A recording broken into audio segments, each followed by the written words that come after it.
Today's rock tumbling adventure begins in Richmond, Virginia, on the James River. That's where I found something called Petersburg granite. The Virginia Department of Mines, Minerals, and Energy explains that beginning in the 1830s and into the 1940s, the Petersburg granite, of Paleozoic age and ranging from a light gray to dark blue-gray, fine to coarse-grained stone, was quarried from more than 20 sites along the bluffs on both sides of the James River. How well did this granite, with its rich history here in Virginia, do in my rock tumbler? Stick around to find out. I cut a few of the large pieces down to a more appropriate size, and then I used my 3-pound barrels to tumble these. You can see that at least one of the materials that makes up the granite shimmers a little bit in the right light, even before we tumble it.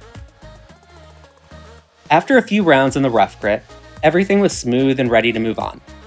You can really see that the black material is sparkling here. There's a definite range in color across the different pieces. I think it's really interesting that at one point, this type of rock was quarried for building monuments. A ton of monuments in Virginia sit on a base of this Petersburg granite. But today, it's mostly just quarried to use as fill when roads are being built, or when they need rock fill for a building foundation.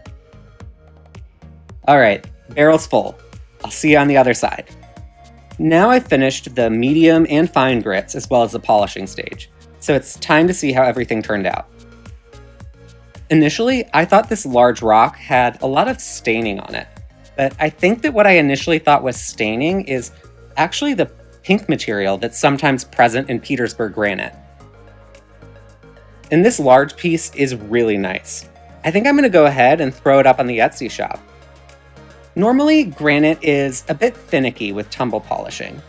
There's various materials in granite, and they don't necessarily have the same hardness.